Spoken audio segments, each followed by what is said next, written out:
2021 서울 UN 평화유지 장관회의가 아시아 최초로 대한민국 서울에서 개최됩니다.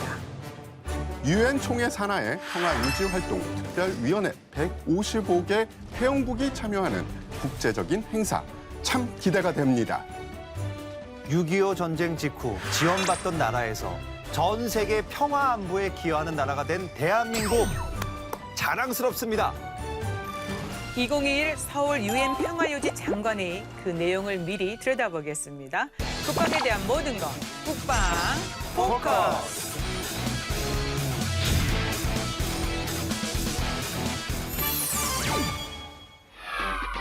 2021 서울 UN 평화유지 장관회의에 대해 함께 얘기 나눌 분들입니다. 회의 준비하시느라 바쁘신 중에도 이렇게 저희 모셨습니다. 반갑습니다. 반갑습니다. 네, 소개 부탁드리겠습니다. 네, 반갑습니다. 국방부 국제정책관입니다. 김상진입니다. 국방대학교 국제평화활동센터 문진혁 교수입니다. 국방 포커스에 초대해 주셔서 감사합니다. 안녕하십니까. 2018년도 남수단 재건지원단 구진 단장으로 근무했던 박수만 대령입니다. 반갑습니다.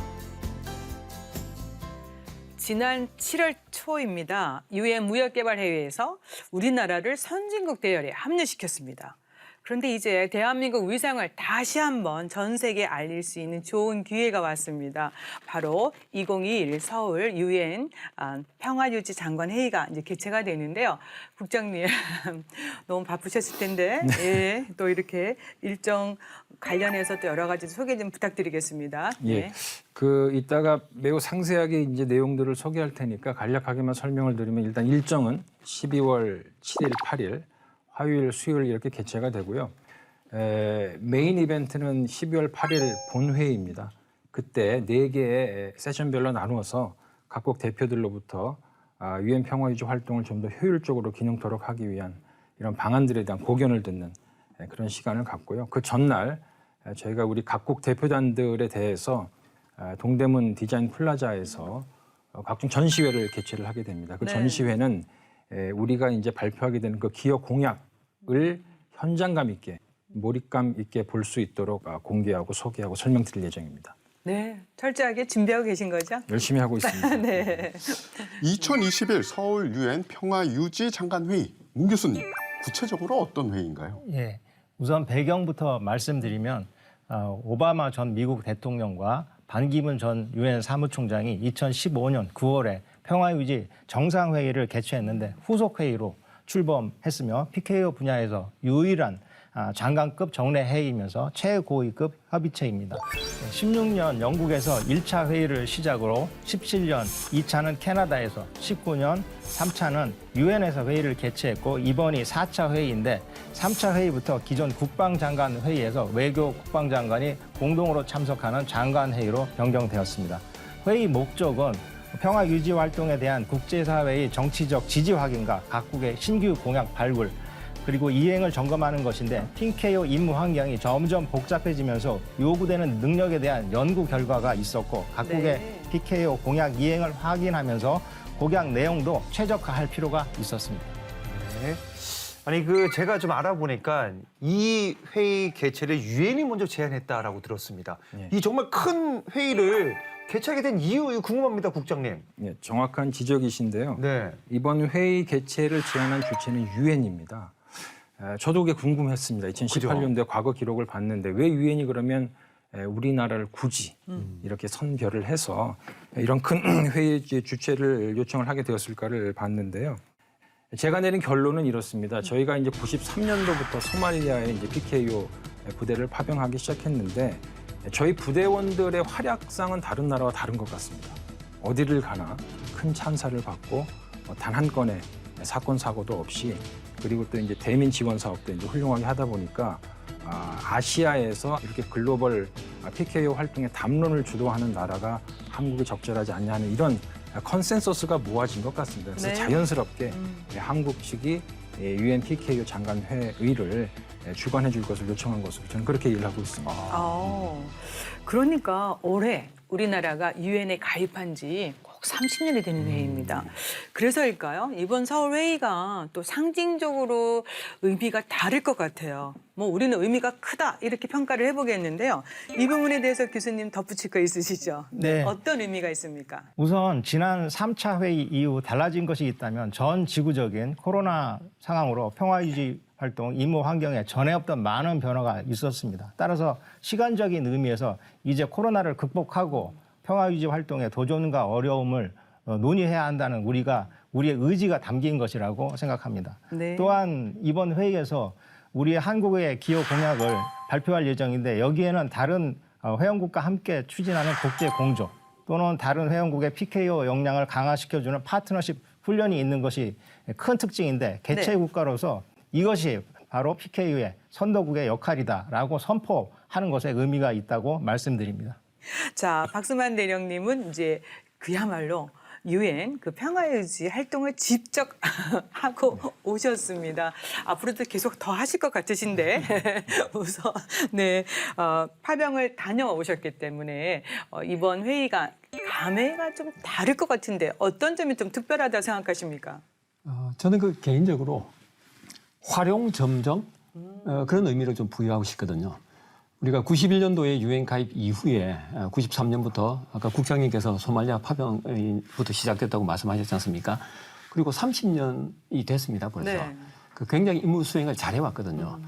물론 이제 우리 반기문 총장님께서 유엔 사무총장을 역임하셨지만 PKO 임무 수행 분야와 관련해서 본다 그러면 대한민국이 높은 수준에서 수행하는 그런 역할 이런 부분들은 상대적으로 조금 덜 부각됐던 것 같습니다. 그래서 이번 회의가 그런 의미에서 활용 점정의 그런 어떤 모습이 아닌가 생각이 듭니다. 아, 그런 뜻이 담겼군요. 사실 이제 유엔 평화유지 활동 이게 뭔지 모르시는 분들이 많아요. 저도 잘 모릅니다. 교수님이 좀 알기 쉽게 좀 설명을 좀 부탁드려요. 어떤 활동입니까 이게? 네. 예, 이것은 교실 강의에서도 설명이 쉽지 않은 내용입니다. 어렵구나. 그래서 조금 설명을 드리면 우선 유엔 헌장에는 평화유지에 대한 구체적인 언급이 없습니다. 그렇지만 1948년부터 실질적인 평화유지 활동이 시작했는데 평화유지 활동이라는 용어는 홍보 임무단에 대한 유엔 경비 부담을 두고 일부 안보리 상임 이사국에서 서로 다른 이견이 있었습니다. 1964년도 국제사법재판소 답변서에서 최초로 평화유지 활동이라는 용어를 사용했습니다. 한편 평화유지 활동의 원칙과 지침에 의하면 평화유지란 국제 평화 및 안보를 유지하기 위하여 유엔 및 국제기구가 수행하는 활동의 하나라고 설명하면서 전투 행위가 종료된 가운데 평화협정을 이행을 지원하는 활동으로 설명하고 있는데 여기에는 정전 감시, 분쟁 지역의 완충, 민간인 보호, 무장 및 동원 해제, 재통합, 그다음에 재원 복구, 선거 지원 활동 이런 것들이 있습니다. 또한 중요한 게 있는데 세 가지 원칙은 분쟁 주요 당사자의 동의 그리고 공정성, 마지막으로 위임 명령의 보호 및 자위권 이외의 무력 사용의 금지입니다. 첫 번째 원칙은 분쟁 주요 당사자의 동의를 바탕으로 한다는 것이며 두 번째는 분쟁 당사자에 대해 편애와 편견이 없는 것이며 세 번째는 평화 유지 활동이 강제적인 수단은 아니지만 최소한의 무력이 사용될 수 있다고 설명을 드립니다. 네, 그렇군요. 예, 현재 우리 군이 참여하고 있는 평화 유지 활동 정말 여러 곳에서 찬사를 불러일으키고 있습니다. 어떻게 하냐고요? 제 눈으로 직접 봤기 때문입니다. 네. 갔다 오셨죠. 예. 다녀오셨거든요. 제가 함대부대와 동명부대를 갔다 왔습니다. 옆에서 보니까 이거는 그냥 찬사를 보낼 수밖에 없더라고요. 한빛부대의 지휘관으로 다녀오시지 않으셨습니까? 네. 다른 좀 기억에 남는 점들이 많으실 것 같은데요. 첫 번째 굉장히 멉니다. 그죠. 네. 멀어요. 네, 굉장히 멉니다. 그리고 또 기후 조건, 지형, 그리고 이제 건기와 우기로 구분되어 있는 그 계절, 이 대한민국에서는 겪지 못하는 것들이지 않습니까? 그것들은 더 차지하더라도 제가 기억에서 지울 수 없는 것들이 바로 저와 8개월 같이 했던 우리 참모로부터 현장에 전개돼서 최선을 다해줬던 우리 부하들, 전우들 한 명 한 명들의 그 모습이 아닌가 하는 생각이 들고 그 전우들이 흘렸던 땀 그리고 그 땀의 결과로 운미스 유엔군사령부에서 가장 바른 성공적인 PKO 임무를 수행했던 공병 부대라고 칭송을 받고 또 표창을 받고 임무를 완수하고 무사 귀환하게 됐던 그 사실이 아닌가 생각됩니다. 이 남수단의 현지 주민들이 한빛부대에 부르는 이름이 있다고 합니다. 신이 내린 축복. 야, 이게 정말 극찬이거든요, 사실. 네. 그만큼 우리 한빛부대 부대원들이 열심히 정말 유엔 평화 유지 활동을 수행한 결과라고 생각하는데 현지에 이런 그 반응은 어떻습니까, 대령님? 남수수단 임무단 운미스라고 합니다. 운미스는 현지 정세, 여건 등을 고려해서 전투 부대가 중심이 돼서 편성된 임무단이거든요. 전투 부대는 이제 위임 명령상 감시, 정찰, 필요하면 최소한의 교전을 하도록 이렇게 훈련된 전투 부대입니다. 네. 그러니까 즉 굉장히 강하고 터프한 느낌을 많이 주죠. 현지인 입장에서는 유엔군이 왔지만 전투 부대원이 와 있게 되면 굉장히 좀 이렇게 긴장하는 부분이 있습니다. 하지만 한빛 부대는 우리가 이제 민사 기능, 재건 기능, 의무 기능으로 이렇게 편성된 그리고 하나 빼놓을 수 없는 게 한국인만의 정으로 이렇게 똘똘하게 무장이 된 공병 부대거든요. 그래서 우리가 수행하는 임무가 직접 간접적으로 현지 주민들 삶에 굉장히 큰 영향을 주고 있다고 보면 됩니다. 그래서 한빛 부대가 임무 수행을 하게 되면 현지 주민들은 굉장히 좋아하고 네. 심지어는 어려운 경우가 있을 때 유엔을 찾기보다 한빛 부대를 더 찾는 그런 곤란한 경우까지도 여러 번 있었던 걸로 기억하고 있습니다. 네. 그래서일까요? 학교나 또 관련된 무슨 시설에 현지인들이 또 많이 오고 그런 걸 통해서 교육도 많이 하고 실상 어떻습니까? 인기가 좋을 것 같은데요. 어때요? 네, 맞습니다. 그 한빛 부대에서는 그 유엔 본부 동의하에 한빛 직업학교라는 걸 민군 작전의 일부로 현재 운영하고 있거든요. 한 번 기수가 편성이 되면 약 15명에서 한 20명 정도로 이제 편성이 되고 기간은 한 3개월 정도 됩니다. 거기서 받는 교육은 건축, 그다음에 목공, 용접, 전기, 그다음에 농업, 네. 그다음에 제빵 제과, 그리고 제가 가서 하나 더 추가한 게 영어 교실. 이렇게 총 7개를 편성을 하고 있는데 네. 현지인으로부터 굉장히 이렇게 인기가 좋습니다. 그래서 한빛 직업학교를 졸업하게 되면 지방 정부가 있거든요. 종글레이 주 정부가 있는데 거기서 그 자격을 인정을 해줍니다. 네. 그래서 이제 현지에서 뭐 채용이 취업도 되는 있다든지 거죠? 예, 네. 그렇습니다. 그쪽으로 연결되기 때문에 굉장히 호응이 좋다고 할 수 있겠습니다. 제가 기사를 좀 봤는데 보니까 이 한빛부대 구진으로 이 남수단에 파병됐던 한빛 부대원들 중에 정보통신 정보병의 경우 주특기 자격증이 무려 20개 넘는 분이 있다라고 들었는데 이분은 뭐 자격증 취미로 따시는 분이 아닐까 생각이 드는데 현지에서 열과 성의를 다해서 기여 활동 잘 해냈을 것 같다는 생각이 듭니다. 어떻습니까? 그 자랑스럽게 그 전후 이름을 제가 밝히겠습니다. 성수민 병장입니다. 이제 말씀드리기는 조금 부끄러울 수 있는데 파병 부대 특성이 8개월마다 주기적으로 계속 교체가 일어나고 네. 새로 편성된 부대는 완전히 새로운 지역에 이렇게 동떨어진 지역에 임무를 수행하게 되는 거죠. 그러다 보니까 우리가 이제 임무 수행하던 그런 데이터들이 아주 잘 이렇게 인수인계가 되면 좋지만 현실적으로 다양한 요인에 의해서 그게 잘 안 되는 경우가 있거든요.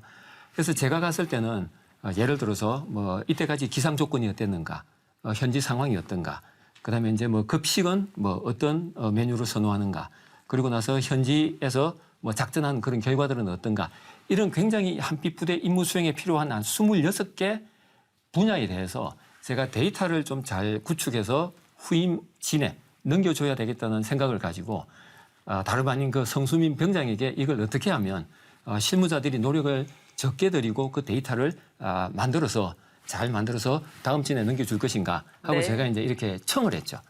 청을 하니까 그 26개 데이터를 다룰 수 있는 프로그램을 1.5개월이 안 돼서 그걸 다 만들어 가지고 한빛 부대 구진해서 그걸 가지고 정말 잘 구축했습니다. 그래서 저희는 처음 전개됐을 때 데이터가 없어서 고생했지만 네. 다음 진 10진이 왔을 때는 최소한 그 데이터를 가지고 임무를 수행할 수 있도록 한 그 기억이 있는데 바로 그 방금 이제 MC님께서 말씀하셨던 그 성수민 병장이 그 주인공이었습니다. 이렇게 우리가 이제 원조를 받던 나라, 즉 도움을 받던 나라였지 않습니까? 이제 도움을 주는 나라를 이렇게 우뚝 성장을 했습니다. 해외 파병 부대 또 해외 평화유지 활동을 보면 한빛 부대 말고도요 다른 또 부대들도 있습니다. 국장님 좀 더 소개해 주시겠습니까? 예, 지금 박 단장님 얘기를 이제 들으면서 오히려 제가 많이 배우게 됩니다. 이렇게 이제 저희 부대원들 자체가 이렇게 뛰어난 역량을 가지고 현지에서 활동한다라는 것 자체가 제가 오늘 말씀을 듣고 보니까 그게 성과인 것 같습니다. 그렇지만은 조금 더 이제 부연 설명을 드리면은 아까 제가 이제 93년도에 소말리아에 이제 상록수 부대를 파견했다고 말씀드렸고요. 그 이후에 총 파병된 인원을 집계를 해보니까 1만 9천여 명이 됩니다. 네. 그리고 지금 그 한빛 부대와 함께 그 레바논이죠. 거기서 이제 동명 부대가 정전감시 정찰 임무를 하고 있고요. 그래서 양 부대 합쳐서 한 570여 분의 우리 장병들이 현지에서 헌신적으로 지금 그 평화 유지, 평화 구축에 이제 기여를 하고 있다고 보시면 되겠습니다. 아까 잠시 언급을 하셨는데 전적으로 동의를 하는 게 저희 국방부도 최근에 이제 장관님하고 그 아세안 국가들 장관들하고 이렇게 최초로 국방장관 회담이라는 것을 화상으로 개최를 했습니다마는 저희 얘기가 아니라 그쪽 사람들 얘기가 다른 나라와 한국은 다르다라는 겁니다. 네. 저 그게 뭔지를 모르겠는데 아마도 그 정의라는 측면이 이게 뭐라고 딱 설명은 안 되지만 그런 게 있는 것 같고요. 아까 MC님께서 도움을 받는 나라에서 주는 나라로 이렇게 전환을 했다고 하는데 이제 그런 성공적인 케이스가 된 나라가 없습니다. 제가 보기에는. 네. 이제 그런 동질감, 자기네들도 할 수 있다는 어떤 표본 이런 걸 통해서 저희와 이렇게 협력하는 것에 대해서 되게 적극적이다 이런 생각이 들고요. 마지막으로 2015년도에 이제 저도 기억이 나는데 그때가 아프리카에서 에볼라 바이러스가 유행했던 때가 있었습니다. 네. 그때 제 기억으로는 저희 군의관과 간호장교가 파견이 됐고요. 그 에볼라 퇴치에 저희 또 이런 전문성이 크게 기여를 한 그런 기억이 또 있습니다. 네. 그러니까 우리는 그 전쟁도 겪었고 사실은 뭐 후진국이었다가 또 중진국이었다. 이제 선진국 반열에 왔습니다. 도움을 받다가 도움을 주는 국가. 이렇게 이제 국격이 상승되면서 세계 평화 유지 활동에 또 적극 기여하면서 우리 도움을 받은 나라가 우리처럼 이렇게 잘 살게 된다면 그 나라와 우리나라와 또 특별한 관계가 맺어질 것 같아요. 어떤 새로운 모멘텀을 만들어가는 또 그런 좋은 계기가 되지 않을까 싶은데요. 이런 점에 대해서는 교수님 어떻게 생각하십니까? 네, 그렇습니다. 네. 남수단은 이제 석유를 포함해서 각종 자원이 풍부함에도 불구하고 내전으로 인해서 현재 경제 성장을 하지 못하고 있습니다. 한편 우리가 아프간 전쟁에서 얻을 수 있는 중요한 교훈은 군사적 승리는 영원하지 않다. 주둔국 주민의 마음을 얻어야 한다라는 것인데요. 2013년 이후 한빛부대는 현지에서 PKO 부대의 모범 그리고 이제 신이 내린 축복이라는 칭찬을 받을 정도로 탁월하게 임무 수행을 하고 있습니다. 한편 우리 경제개발 여건 조성에도 기여를 하고 있는데 지난 2002년 191번째로 유엔에 가입했던 동티모르에는 우리 상록수 부대가 99년부터 03년까지 유엔 평화유지 활동을 실시했는데 파병 철수 이후에도 한국과 동티모르가 경제, 문화, 다양한 방면에서 교류가 계속 이어지는 그러한 따뜻한 사례도 있습니다. 네, 현지인의 마음을 산다. 어찌 보면은 공공 외교의 첫 지름길이 아닐까 싶은데요. 사실 올해 2021 서울 유엔 평화유지 장관위 회의가 초에 개최하기로 되었던 걸 저는 알고 있어요. 근데 코로나19로 어려움을 겪으면서 이제 개최 시기가 이제 연기가 되면서 저는 또 이런 생각을 해봤어요. 더 우리에게 철저하게 준비할 수 있는, 잘 준비할 수 있는 기회가 된 거 아닌가 이렇게 생각을 하면서 국장님 특별히 이제 이 회의를 준비하면서 네네. 그래도 역점을 더 두고 싶고 또 둔 그런 부분이 있지 않을까 싶은데요. 네. 방금 그 MC님께서 또 정확하게 말씀을 해주셨는데 당초에 4월 개최를 목표로 했었습니다.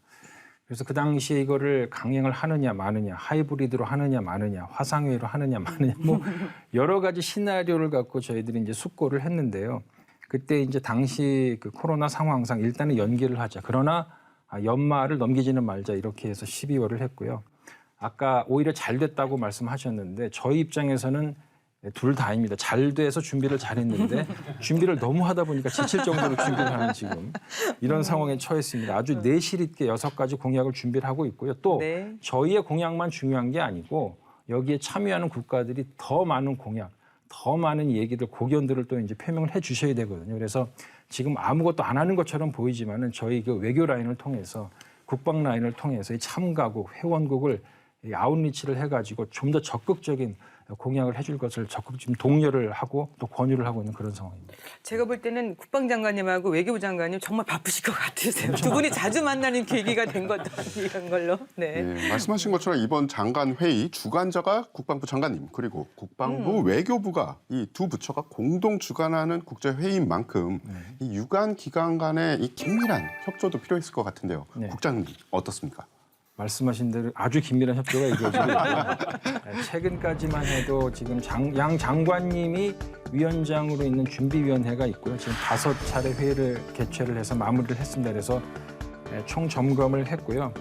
그리고 그 준비위원회 회의를 할 때 양 장관 휘하에 각 부처, 관계부처의 이제 실장급들이 참여를 합니다. 합참, 경찰청, 국정원, 복지부, 과기부, 산업부, 국토부, 국조실 지금 이 면면을 놓고 보면 아마 전 범정부적으로 지금 이 회의의 성공을 위해서 총력을 기울이고 있다라는 느낌을 받으실 겁니다. 그리고 지금 준비기획단이 오래전에 이제 발족을 해서 그 의전 측면, 행정적인 측면을 지금 총괄을 하고 있습니다. 여기에는 지금 국방부, 외교부, 그리고 과기부, 경찰청 해서 한 27명 정도가 한 지금 1년째 준비기획단을 만들어서 열심히 지금 저희 그 내용 측면과 함께 의전적인 측면을 또 보완, 지원해주고 있습니다. 와, 진짜 어마어마합니다, 사실.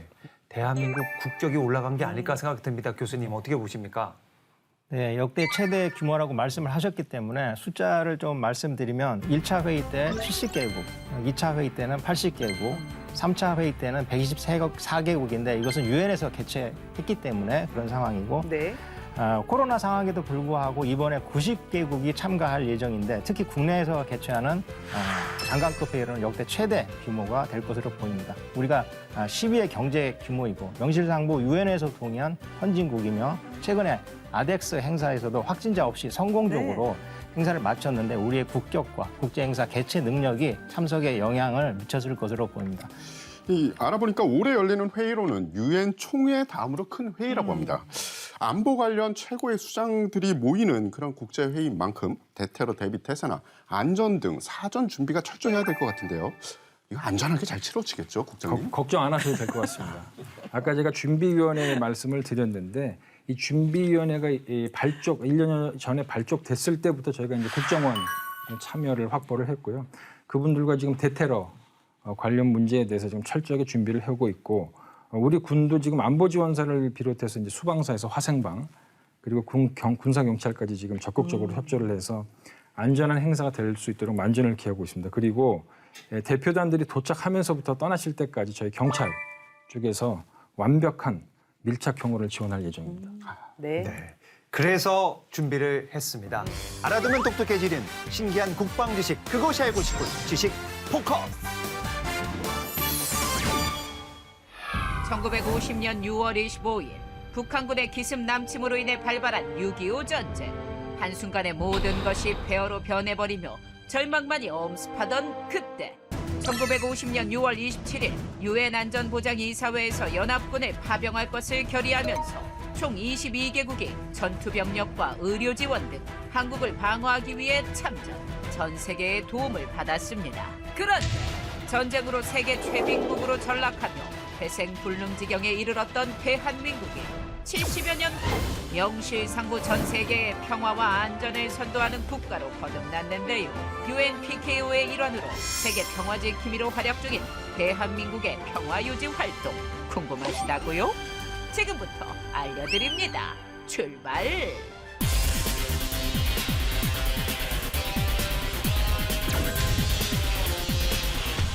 노벨 평화상을 받은 세계 유일의 군대가 있다는 사실 여러분은 알고 계신가요?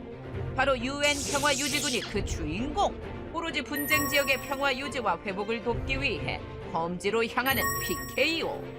현재 유엔 PKO에 참여하고 있는 국가는 총 122개국으로 2021년 현재 분쟁과 내전 등 평화가 필요한 12곳에서 9만여 명의 PKO군이 지구촌 평화 유지에 기여하고 있습니다. 긴장과 위험이 도사린 지역에 유엔이 함께한 지도 70년. 그렇다면 우리 군은 어떨까요? 1991년 9월 17일 뉴욕 유엔 본부에서 열린 제46차 유엔 총회에서는 대한민국과 북한을 포함한 7개국의 유엔 가입 승인을 결의했습니다. 이로써 대한민국은 161번째 유엔 가입국으로 국제사회에 첫 발을 내딛었습니다. 이후 내전과 분쟁으로 평화가 절실한 세계 곳곳에 파견돼 사람들의 생명과 재산을 지켜왔는데요. 1993년 6월 29일 오후 3시 파란 베레모를 쓴 상록수 부대 선발대 60명이 서울공항에서 환송식을 가진 후 소말리아로 향했습니다. 유엔 평화 유지 활동을 위해 해외로 향한 우리나라 첫 파견 부대인데요. 소말리아는 당시 오랜 내전으로 노약자들이 굶어 죽어 오죽하면 신마저 버린 땅이라고 이야기가 나올 정도로 피폐한 상태였습니다. 당시에 우리 상록수 부대원들은 현지 적응 훈련과 함께 40도가 넘는 뜨거운 태양 아래 모래바람 맞아가며 평화유지 활동을 수행했는데요. 도로 장비부터 지역 방역, 의료, 교육 등 맞춤 지원으로 현지인들의 마음을 사로잡았습니다. 이후 1994년에 서부 사하라의 국군 의료지원단이, 1995년엔 앙골라에는 공병부대가 각각 파견됐는데요. 1999년 10월엔 유엔 가입 이후 최초로 동티모르의 전투부대를 파병. 인도네시아로부터 독립한 직후 곤란한 상태였던 동티모르에 보병부대를 포함한 400여 명의 상록수 부대가 파견돼 4년간의 임무를 무사히 마쳤습니다. 그렇다면 현재는 어떨까요? 2021년 해외에 파견돼 PKO 활동 중인 우리 부대에는 동명부대와 한빛부대가 있는데요. 레바논에 파견된 동명부대는 2007년 유엔의 요청으로 레바논에 파견돼 올해로 창설 14주년을 맞이했는데요. 15년째 임무를 수행 중인 부대로 우리 군 파병부대로는 최장기 기록을 가지고 있습니다.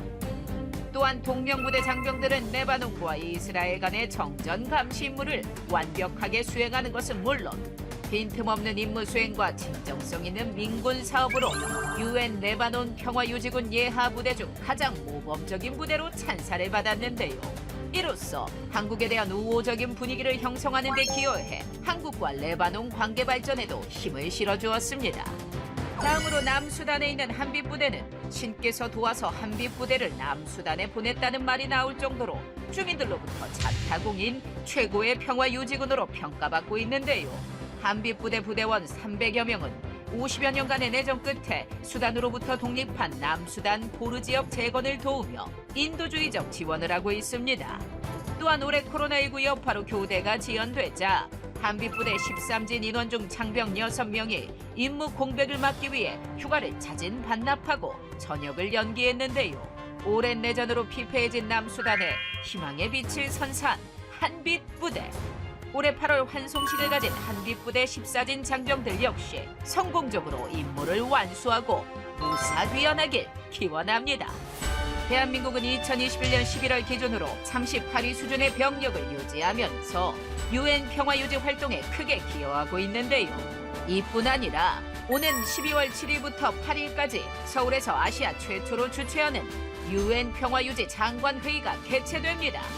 유엔 가입 30주년을 맞이한 대한민국, 4회째를 맞이하는 2021 서울 유엔 평화유지 장관회의를 계기로 더욱더 전 세계 평화 수호에 기여하는 나라로 거듭나길 응원합니다. 대한민국, 그리고 전 세계에 파견되어 세계 평화 유지를 위해 애쓰는 유엔 평화유지군, 진심으로 고맙습니다. 네, 그리고 이제 이번 회의가 아프가니스탄 또 시리아 사태 등 국제 현안이 산적한 가운데 사실 국제적인 안보 큰 이슈 아닙니까, 두 가지가. 그래서 서울 이 회의의 기대가 전 세계적으로 높을 것 같아요. 어떻게 보면 평화 유지 또 평화 유지 활동의 새로운 초석이 될 것 같은데 이런 부분은 교수님 어떻게 보십니까? 네, 유엔 평화 유지 활동은 세계 군사비 지출의 약 0.5%, 65억 불입니다. 하나로는 약 70.5조 원 연간 예산으로 글로벌 거버넌스의 역할을 수행하고 있고 1988년도에는 노벨 평화상을 수상하기도 했습니다.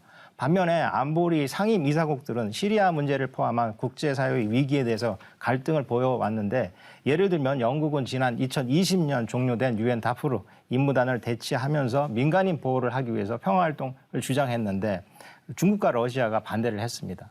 이와 같이 국제 안보 위기에 대해서 유엔의 한계점도 있습니다. 네. 한편 지난 8월에 미국이 20년간의 아프간 전쟁을 종지부를 찍고 철수를 했는데 아프간 지원에 대한 논의가 차츰 이제 고개를 들고 있습니다. 우리나라에서는 이러한 국제사회의 흐름을 예의주시하면서 슬그럽게 대처를 해야 되겠습니다. 네. 구테우스 유엔 사무총장 취임 직후에 평화 유지 구상이 발표가 되기도 했습니다. 국장님, 이번 회의 아무래도 좀 반영이 되겠죠? 당연합니다. 아까 이제 모두의 12월 8일에 이제 본회의가 개최될 예정이고 거기에 4개의 세션별로 이제 그 각국 대표들과 심도 있는 논의가 있을 것이라고 말씀을 드렸는데요. 그때 논의되는 그 주제가 바로 지금 구테우스 유엔 사무총장이 취임 이후에 강조를 해왔던 유엔 평화 유지를 활동을 어떻게 효율화하고 강화할 것이냐 하는 그런 주제와 같다라고 보시면 되겠습니다. 그것을 그분은 Action for Peacekeeping A4P라고 하죠. 이렇게 해서 이제 4가지 그 강조해야 할 부분을 이렇게 말씀을 했는데 요약해서 말씀드리면은 첫 번째가 평화의 지속화와 파트너십 구축을 통한 임무 수행 능력을 높이는 겁니다. 그리고 두 번째는 여성의 PKO 참여를 확대하는 것입니다. 네. 그리고 아까 문 교수님 잠시 말씀하셨습니다마는 보통 PKO 활동 그러면 무슨 정전 감시 뭐 이쪽으로 많이 생각을 하시는데 조금 활동 영역을 넓혀서 민간인 보호까지 하는 뭐 그런 것도 포함된다고 할 수 있습니다. 그래서 이런 여러 가지 주제들을 12월 8일 본회의에 각 세션별로 배분을 했습니다. 그래서 거기에서 나오는 것들을 성명화해서 또 발표를 할 것이고요. 또 구테우스 사무총장이 A4P 플러스라는 개념을 해서 본인이 강조했던 이런 팀들을 어떻게 구체적으로 이행해 나갈까라고 또 발표를 한 적도 있습니다. 네. 유엔 평화유지 장관회의 그동안 뭐 주로 이제 뭐 논의되었던 안건들 뭐가 있었을까요, 교수님? 네, 여기서 이 자리에서 그걸 다 말씀드릴 수는 없을 것 같고 이제 대부분 내용이 PKO 전문가 그룹에서 유엔에 권고했던 사항들 그리고 이제 평화유지 구상에 포함된 내용들이 입니다. 일부 내용을 좀 살펴보면은 우선 각국의 신구 공약을 발굴하고 이행을 점검하는 것이 공통적인 안건이었는데 네. 기존의 안건들이 임기응변적이다. 그리고 이제 각국의 이익을 위해서 이제 받는 사람이 아니라 주는 사람이 뭔가를 드러내기 위해서 하는 것이라는 평가가 있었습니다. 다음은 1차 회의 때부터 평화유지군의 신속한 전개에 대해서 토의를 했는데 이후 유엔은 평화유지군 창설을 담당하는 내부 조직을 신설했고 공여국들의 평화유지 능력 준비 체계를 1에서 3등급으로 구분해서 관리하고 있습니다. 네. 또한 2차 회의에서 여성의 PKO 참여 확대에 대한 논의가 있었는데 캐나다 측에서 이러한 제안이 있었고 현재 한국의 여성 참여는 개인 파병은 유엔 목표에 근접했는데 부대 파병에서는 유엔 목표가 현재 8%입니다. 근데 한국은 약 4.5% 수준이고 따라서 국제평화활동센터의 여성 교육과정을 개소해서 참여를 확대할 예정입니다. 네, 그렇군요. 그래서 국장님 앞서 조금 소개해 주셨는데 네네. 이번에 그 대주제 그리고 세션별 어떤 특징, 뭐 중점 사항 이런 거 좀 더 강조해 주시겠습니까? 예, 너무 많이 말씀드리면은 그 회의가 그럼 맛배기만. 일단 세션 1이 평화의 지속과 아까 말씀드린 바와 같고요. 세션 2가 파트너십 훈련 역량 강화, 그리고 세션 3이 임무 수행 능력, 그리고 세션 4가 민간인 보호 및 발전이고요. 그리고 12월 7일 날 부대 행사의 일환으로 전 강경화 외교장관이 주재해서 여성 PKO 참여 확대 방안에 대해서 논의가 있을 예정입니다. 이것은 이제 본회의에 있을 예정이고요. 저희가 지금 대주제를 기술과 의료 역량 강화 이렇게 했습니다. 이제 MC님 포함해서 지금 기술과 의료 역량 강화하면 딱 느끼는 게 올 것입니다. 바로 우리가 갖고 있는 장점과 결부시키는 뭐 이런 IT입니다. 거. 네. IT 그리고 의료 역량 또 우리 한국이 또 자랑하는 또 이제 전문 분야이기도 합니다. 그래서 이제 나중에 또 설명을 드리겠습니다만은 저희가 스마트 캠프라는 개념을 만들었습니다. 조금 너무 선진적인 게 아니냐, 너무 앞서 나가는 것이 아니냐 하는데 저희가 조금 미래지향적으로 유엔 활동을 어떻게 조금 이렇게 디지털화에 부합해서 현지 주민들의 편익에도 또 기여할 수 있는 방안으로 이렇게 고민을 한 게 이제 스마트 캠프인데요. 나중에 좀 설명을 드리고요. 또 이 의료 역량 강화 파트에 대해서 저희가 이번에 많은 준비를 했고 또 참여국들이 또 이런 분야에 대해서 많은 공약을 해주도록 지금 독려하고 있습니다. 네. 그럼 결국은 개최국 대한민국의 강점을 잘 활용할 수 있는 것을 또 기대 공약으로 연결시키면 좋지 않겠습니까? 네. 그래서 이제 구체적으로 현재까지 검토된 이제 그 기업 공약 소개해달라면 국장님 안 해주실 것 같은데 해주시겠습니까? 하겠습니다. 네, 알겠습니다. 지난 1년여 동안 저희가 준비를 해왔습니다. 수많은 전문가들의 의견을 들었고 유엔에서 필요로 하는 부분이 무엇인가를 직접 청취를 했고 또 다른 국가들과 어떻게 협력을 삼각 협력을 해나갈 것인가에 대한 논의도 있었고 그런 1년여의 토의와 저희 그런 땀의 결실이라고 보시면 되겠습니다. 다는 말씀드릴 수는 없고 일단 6개 분야에 대해서 저희가 이번 주제 12월 8일 날 국방장관께서 공개를 하시게 됩니다. 대략적인 것만 말씀드리면 아까 말씀드린 첫 번째 첨단 IT 기술을 이용해서 유엔 임무단 캠프를 효율화하겠다는 목표의 유엔 스마트 캠프 사업을 저희가 제안을 할 예정입니다. 네. 그리고 이 스마트 캠프 사업은 실제 남수단의 한빛 부대에 내년부터 시범 사업으로 한번 운영을 해보고 유엔의 재정 기여와 함께 그리고 저희의 예산 기여와 함께 중장기적인 사업으로 해서 미래 지향의 표본으로 이 스마트 캠프를 한번 운영해 보려고 하는 그런 야망을 갖고 있습니다. 두 번째는 그 현장 의무 지원팀을 파견할 예정입니다. 이것은 유엔 측이 또 요청한 사항이기도 한데요.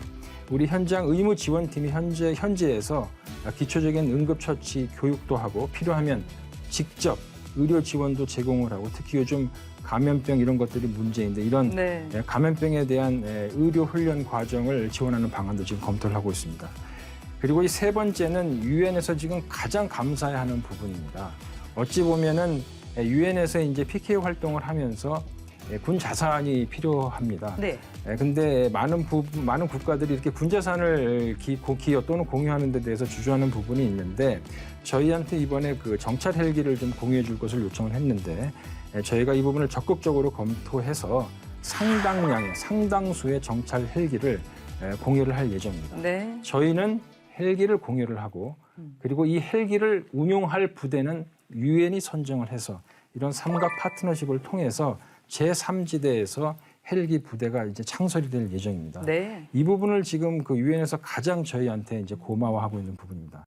네 번째는 훈련입니다. 아까 제가 잠시 그 한아세안 국방장관 회담에 대해서 소개를 드렸는데 이 아세안 지역 국가들이 저희에 대한 어떤 이 훈련 지원, 전문성 전수에 대한 열망이 되게 큽니다. 네. 예를 들어서 그 인도적 지뢰 제거에 있어서 이런 공병 전문성, 공병 인력에 대한 이제 좀 도움을 달라는 것인데 주로 이제 아세안의 메콩강 지역에 소재에 있는 국가들입니다. 그리고 중장비 운영과 관련해서도 저희의 그런 공병 분야에 대한 역량을 높이 평가를 하고 있기 때문에 이 부분에서도 저희가 구체화된 공약을 발표할 예정입니다. 다섯 번째 부분은 바로 여성 분야에 대한 공약입니다. 지금 그 유엔 여성기구와 협력을 해서 우리 국방대 문 교수님 나오셨는데 PKO 센터에서 여성 장교 교육 과정을 신설해서 저희가 운영할 예정이고요. 네. 물론 국방대에서 많이 도와주셔야 됩니다. 그리고 우리 여군들이 평화 유지에 대한 활동도 계속해서 높여 나갈 그런 공약을 발표할 예정입니다. 네. 마지막은 경찰입니다. 이제 PKO 활동을 말씀을 하실 때 주로 군 인력을 말씀하시는데 사실 7천여 명의 전 세계에서 경찰 인력도 각지에서 지금 분쟁 예방에 지금 지원을 하고 있는데 저희도 지금 소수이지만 한 4명 정도로 알고 있는데 지금 남수단 쪽에서 지금 활동을 하고 계신데 이 경찰 인력, 치안 전문가 또는 사이버 범죄 전문가를 저희가 이렇게 모아서 이렇게 분쟁 지역에 파견하겠다라는 공약을 발표할 예정입니다. 이렇게 6대 기업 공약의 일부를 말씀드렸고요. 상세한 내용은 네. 서 국방장관님께서 12월 8일 날 공개하도록 하겠습니다. 근데 지금 국장님이 또 몇 가지 강조해 주셨는데 저는 다 내용이 좋아요. 다 마음에 들어요. 근데 저는 마지막에 이제 경찰이 좀 더 타병이 확대된다는 점에서는 정말 너무나 좋은 안건이고 또 그렇게 해야 된다고 저는 믿고 지지하고 있습니다. 너무 좋은 것 같습니다. 예, 예. 예, 우리가 제시할 6대 기업 공약 교수님 전문가로서 들어보시니까 어떠십니까? 우선 우리의 기업 공약이 첨단 기술, 저는 또 교수의 입장에서 훈련 지원에 비중이 있다는 거에 점에서 세계를 선도할 수 있다라는 자부심을 느끼게 됩니다.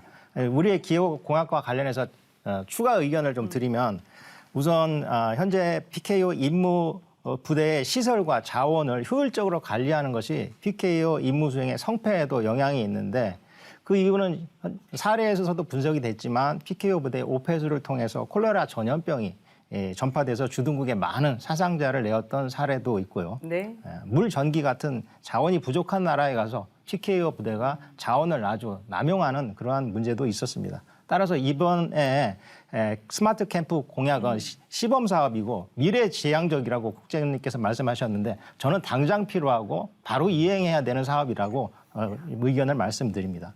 두 번째로는 PKO 참여와 관련해서 또 MC님께서 말씀해 주셨는데 경찰과 민간의 파견은 앞으로도 더욱 확대될 수 있다. 그 이유는 현재 유엔의 평화유지 활동 전체가 9만 명입니다. 네. 근데 경찰이 현재 9천 명, 그러면 10%이고 민간이 14,000명, 그러면 16%입니다. 따라서 현재 우리 군의 평화유지 활동이 580명인데 이것을 역으로 계산해 보면 민간과 군 참여는 140명까지도 확대할 수 있다라는 네. 여지가 있다고 생각을 합니다. 우리 또 대령님 얘기도 들어봐야 됩니다. 실제로 한빛 부대가 이제 파병 갔다 돌아왔을 때 현지에서 우리 공병 부대원들이 하나라도 더 남겨주고 싶은 마음이 들었다라고 들었습니다. 이 기호 공약 들어보니까 어떻습니까? 현지에서 도움이 될까요? 네. 아 그래요? 예, 아주 많이 될 것 같습니다. 그 유엔이 이제 최초의 임무단을 그 유엔 본부에서 결정을 하게 되면 다양한 회원국들이 이렇게 참여를 하게 됩니다. 그래서 대한민국 같이 30년이 된 나라도 있지만 어떻게 보면 초보자에 네. 해당되는 그런 국가들도 있거든요. 그런 국가들도 있고 두 번째는 이제 임무단 편성되는 지역이 주로 아프리카에 집중되는 경향이 있습니다. 즉 기반 시설이나 인프라. 그다음에 이제 임무단 스스로 이렇게 생존을 해야 임무 수행이 가능하지 않습니까? 그러니까 제한된 자원을 어떻게 효율적으로 관리하느냐. 이 문제와 관련해서 저는 굉장히 의미가 있다고 보는데 한빛 부대 기준으로 봤을 때도 뭐 치안, 경계, 그다음에 유류, 에너지, 그다음에 이제 옷 배수, 차량 운행, 뭐 수송 굉장히 많은 분야에 이렇게 정말 효율성을 높여야 되는 그런 부분들이 많이 있거든요. 하물며 유엔 기지 전체는 이런 소요가 더 있다고 저는 봐집니다. 네. 그리고 이제 그 아프리카에 있는 임무단의 전반적인 분위기가 우기나 건기, 즉 계절의 군사 용어로는 작전 지속이라는 표현을 쓰는데 작전 지속이 종속이 되어 있습니다. 그러니까 건기가 되면 가능하지만 우기가 되면 제한되거나 차단되고 그 주민의 삶도 마찬가지거든요. 네. 그러다 보니까 우리가 이제 첫 번째 공약 제시할 때 교육 훈련, 뭐 훈련 지원 이런 부분, 두 번째는 제한된 자원을 효율적으로 우리가 할 수 있도록 스마트 기법을 제시한 그 기지 건설, 그리고 이제 아까 이제 작전 지속이 제한되는 그런 부분에 정찰이나 수송을 할 수 있는 항공 자산 전력 지원, 이 부분은 어떻게 보면 유엔이 가장 가려워하는 곳을 우리가 정확하게 끊는 게 아닌가 네. 그런 생각이 듭니다. 아, 그렇군요. 정말 현지에서 꼭 필요한 맞춤형 그 지원 활동이 필요하다 이런 말씀으로 저는 정리를 해보고 싶은데 이렇게 이제 기호 공약을 제시하고 제시만 하면 안 되잖아요. 이걸 또 추진해서 잘 또 실행해서 성과가 나와야 되는데 특히 그 IT 기술을 이렇게 접목한 이 부분 마음에 드는데 국장님 조금 더 부연 설명해 주시기를 제가 어떨까요? 조금 더 설명하기 앞서서 너무나 잘 설명들을 해주셔가지고 네. 특별히 이제 부연한다기보다는 아까 문 교수님께서 당장 실행하는 게 맞다라고 말씀하셨는데 당장 실행할 수 있도록 그렇게 한번 노력을 해보겠습니다. 아까 제가 말씀드린 내년부터 네. 내년부터 그럼 바로죠. 뭐. 바로입니다. 네. 그러니까 저는 그게 바로라고 생각했는데 네, 문 네. 교수님께 더 당장 하라 하시니 좀 더 시급성을 갖고 한번 검토를 해보도록 하겠습니다. 아까 대령님께서 다 말씀을 해주셨습니다. 그 스마트 캠프를 유지한다라는 것은 자원의 효율성 그리고 그 지역 주민들에게 좀 편익을 제공할 수 있는 그런 방안들을 좀 고민해 본 건데 저희가 이제 14개 분야를 한번 고민을 해봤는데 예를 들면 아까 다 말씀하신 겁니다. 정보통신, 수송, 안전, 친환경 기반 시설 이런 분야에 대해서 효율적으로 캠프를 운영하는 거기에 우리 한국이 장점을 갖고 있는 IT 기술을 최대한 접목을 하는 또 유엔의 재정 기여를 받는 이런 것들을 모아서 한번 미래지향적인 모습으로 한번 표본을 만들려는 그런 구상입니다. 아마 저희가 이런 시범 사업을 하다 보면 아까 제가 그래서 그 지역 주민에 대한 편익 제공이라는 표현을 썼는데 네. 그 부분에 있어서도 큰 도움이 될 것이라고 저는 확신을 합니다. 의료 분야에서도 평화 유지 활동 성과가 큰 것으로 알고 있는데 이 박 대령님 현지에서 어떻게 활동을 하고 있습니까?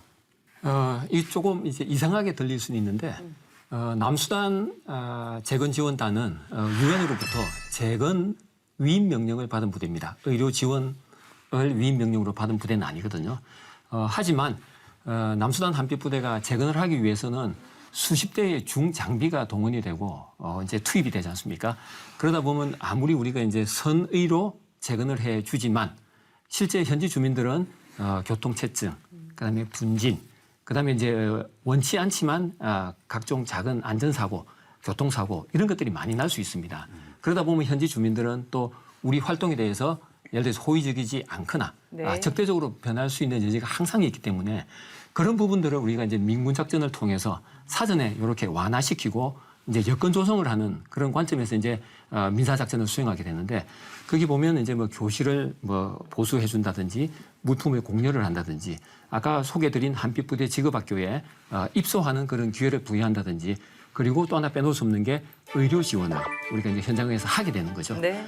그러면 이제 요 의료 지원과 관련해서는 우리 이제 그 주민들에 대한 의료 지원도 굉장히 인기가 좋고 또 하나가 그 유목민입니다.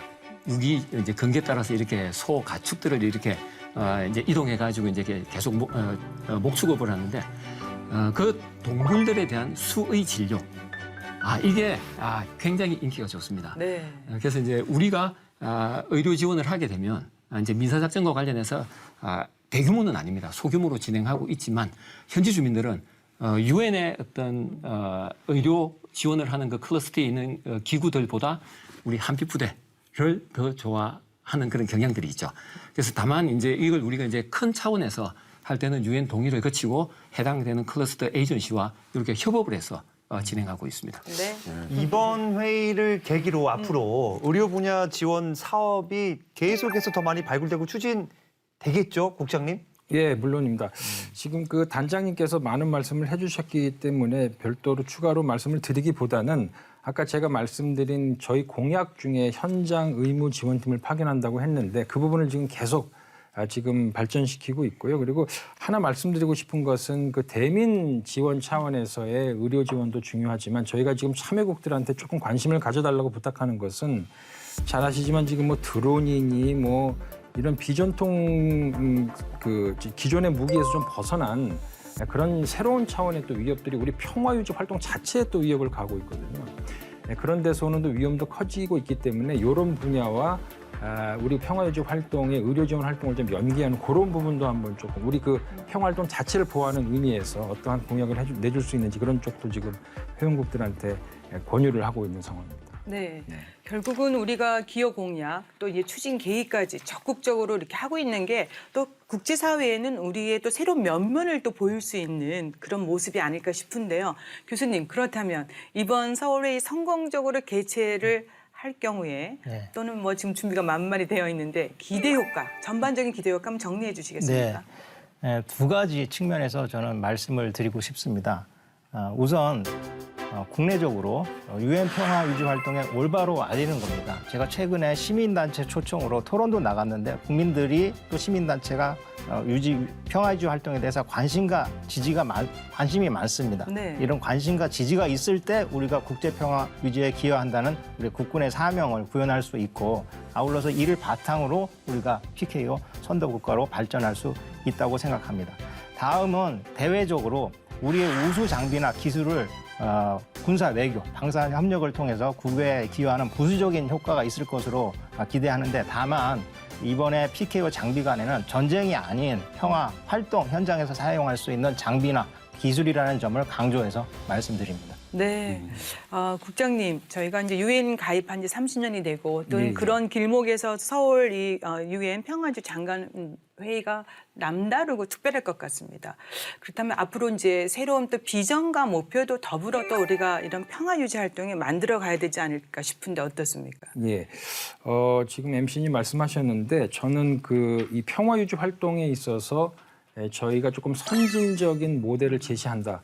이런 측면을 강조하는 게 한 측면이고요.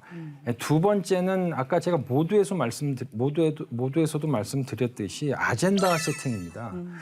저희가 이제 글로벌 강국이라고 이제 점차 이렇게 변화하고 있는데 중요한 것은 그 글로벌 이슈를 쫓아가느냐 아니면 글로벌 이슈를 선도하느냐의 문제인데 우리가 선도하고 우리가 공약을 이렇게 내주십사 하고 독려하고 그게 서울 선언으로 나오고 이렇게 국제사회의 주요한 이슈를 우리가 선도해 나간다는 측면에서도 되게 큰 외교적 이벤트라고 저는 생각을 합니다. 네. 네, 이제 마지막으로요. 2021 서울 유엔 평화회의 장관 회의 정말 성공적으로 잘 개최돼야 됩니다. 마지막으로 다짐, 당부 뭐 등등 말씀 부탁드리겠습니다. 문 교수님 먼저 해주시죠.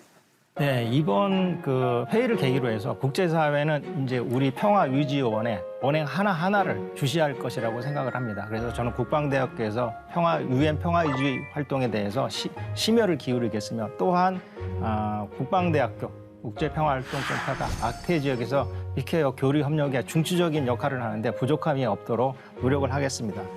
마지막으로 12월 개최되는 행사와 우리 군의 국제평화활동에 국민 여러분의 많은 관심과 격려를 부탁드립니다. 네. 대령님. 네, 저는 대한민국하고 UN PKO 임무 여기에는 이제 큰 그림이 하나 있다고 생각합니다. 뭘까요? 네, 그 그림은 세 가지 이제 퍼즐 조각으로 되어 있다고 보는데 첫 번째는 대한민국이 국제사회에서 책임 있는 국가로서 그 역할을 다하고 있는가. 두 번째는 우리에게 부여된 요청, 임무 우리가 잘 수행하고 있는가. 세 번째는 이 둘을 아우르는 PKO 무대에서 글로벌 리더십을 우리가 발휘하고 있는가. 네. 이 세 가지가 그 퍼즐이라고 생각하거든요. 그래서 첫 번째는 우리가 지금 6.25부터 우리가 유엔 이게 대한민국 관계 이거 모두가 다 잘 알고 있지 않습니까? 그런 차원에서 우리가 지금 유엔의 호응에 적극적으로 임하고 있고 또 우리가 매년 예산 편성을 통해서 2020년 기준으로 약 3.6억 불 정도 이렇게 분담금도 우리가 전 세계 10위, 11위 정도 이렇게 되고 있거든요. 그래서 첫 번째 퍼즐은 완벽하다고 봅니다. 네. 두 번째 퍼즐은 이제 그 후속 조치로서 현장에서 우리가 임무 수행을 잘하고 있는가. 30년 동안 잘해왔습니다. 신이 내린 선물이라고 하죠. 네. 네. 그래서 이번 이제 장관회의가 그 마지막 퍼즐인 국제사회에서 PKO 관련 글로벌 리더십을 보여줄 단계라고 보는데 저는 그런 차원에서 이 마지막 퍼즐도 아름답게 잘 맞춰질 걸로 기대하고 또 성원하겠습니다. 해병무대 한 번 더 다녀오셔야 될 것 같으신데. 보내주시면 가서 최선을 다하겠습니다. 네, 국장님. 네. 너무 좋은 말씀들을 네. 많이 해주셔서 제가 할 말이 없습니다. 다만 간단하게 2021 서울 평화유지 장관회의입니다. 국민 여러분 평화유지입니다. 평화유지. 얼마나 이 숭고한 목적입니까? 대한민국이 이 세계 평화에 기여하고자라는 그런 목적하에 대규모 대표단을 서울에 모이게 한 그런 회의가 되겠습니다. 이 성공적 개최를 위해서 많은 관심을 가져주실 것을 당부드립니다. 네. 이제 뜻깊은 2021 서울 유엔 평화유지 장관 회의를 통해서 우리가 평화의 소중함을 다시 한번 또 생각해 봐야 되고 대한민국이 그야말로 글로벌 평화유지에 선도적으로 앞장서고 있다는 자부심을 갖게 됐습니다. 오늘 도움 말씀 잘 들었습니다. 고맙습니다. 감사합니다. 전 세계 각지의 분쟁을 종식시키고 평화를 정착시키기 위한 국제사회의 노력에 우리도 힘을 보태고 있습니다. 2021 서울 유엔 평화유지 장관회의 성공적 개최를 위해 국민 여러분의 많은 성원 보내주시기를 부탁드리겠습니다. 국방에 대한 모든 것 국방포커스 오늘 여기까지입니다. 저희는 다음 시간에 다시 찾아뵙겠습니다. 감사합니다. 감사합니다. 감사합니다.